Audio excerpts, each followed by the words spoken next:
Hi. So I'm gonna start with a quick, simple question, and it's who has ever encountered change in his life? Okay. So let's take all of your thoughts, all of you thought about, and let's put it in the globe. Let's put it in the middle of the scene and look at it from the outside. And I bet that we can see so many points. The first one is that change can occur to anyone at any time, any day. It could be just a small change that happens in our daily life that we don't even notice. And then it could go up to life-changing events, life-changing changes. So it could go from something really small to something really big. And then, moreover than that, it could go from something that creates positive vibes in our life, that creates happiness, joy, motivation, many positive feelings that we can feel, I don't know, success. And it could lead to devastating events, anger, fear, depression, demotivation. And what's more important to me is the last point, that sometimes change is self-triggered. It's something that we choose to do. It's something that we decide to happen, while sometimes it is something totally out of hands, something totally random, something totally unexpected. I was 15 years old. I don't remember I ate anything contaminated. I don't remember being exposed to any super radiation, nuclear, I don't know what. And I don't remember doing anything wrong. But 2 weeks before my 16th birthday, I was diagnosed with blood cancer, leukemia. So my life, I was a full-time student. I was just going to school. And then in a glimpse of a second, my life changed from a full-time student to a full-time patient. So instead of waking up to catch up my school bus and go spend the day at school, I used to wake up to have my daily blood test. And instead of going out there and embrace life, I was in my room fighting for life. So this is what happened when I was 15 years old. During my treatment, I used to need a lot of blood units and platelets. And it was really hard to get these people to donate. And I remember really well that my parents and my family used to do everything they could just to get someone to donate. And this triggered in me the need to do something, to change, because there was something wrong. And you know, when you live that life, backstage life, not the regular life, you see the misery of people, you see the darkness of people. I was at the hospital for 3 years, and I know a lot of cases, and I know how much people struggle to find the blood donors sometimes. And I could tell you that without these donors, I wouldn't have been here, and a lot of patients wouldn't have been here. So just take a second, and I'm gonna go back in time and show you that the doctor says, I need blood units, and it's urgent. So I'm there in my hospital room, and then someone out there left everything they're doing. Maybe they aren't doing anything, but they left everything they are doing to leave, to go to the blood bank, and to sit there, to have a needle in hand for I don't know how much time, and to give part of themselves to someone they don't even know, to someone they won't even maybe recognize, they won't even meet. And this is me, without anything in return, without even no recognition.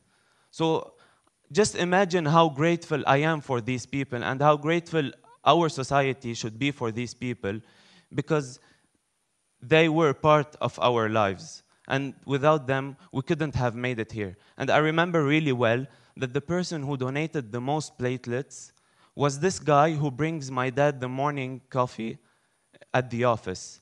And this guy, he never and he ever refused to take a single penny. And he donated more than 3 times for me. So this is a perfect example of how, in these circumstances, just being humane rises above everything. I don't know, race, religion, beliefs. Just being humane in these situations rises above everything. And the sad thing about all of that is that now I cannot donate blood. So I just find anything, maybe use my story to motivate people to go and donate blood. Because every single one of us can have a role in our society, to make an impact in our society. And during all of these, I was once looking at social media, and then I saw people posting these pictures. And then I was really curious to know what these pictures about, what's the red nose, the hospital corridors. And then a few months later, I was a member of a team of volunteers, and what we do is clown therapy. I didn't know what was clown therapy about. All I knew is that we go to kids' room at the hospital and we do something. But what's this something?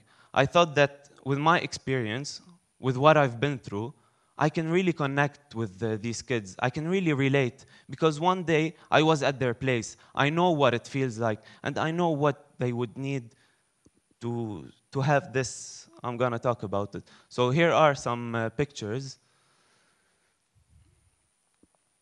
So basically what we do is that we go to these hospital rooms, and no, it's not only about being in clown and being super energetic, because what we learn to do is to connect with these kids, to know what they want, to know what their need is.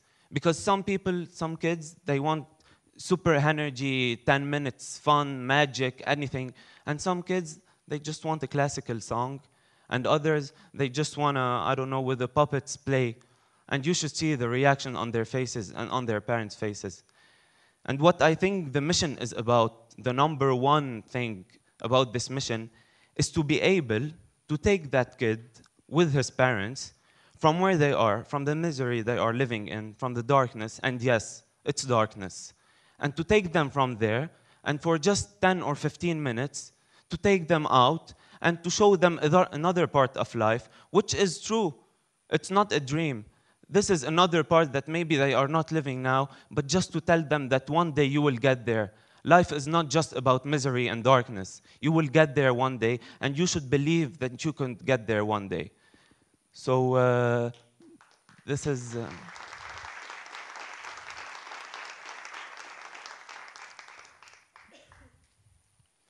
balloons, anything, and this is how we salute our soldiers.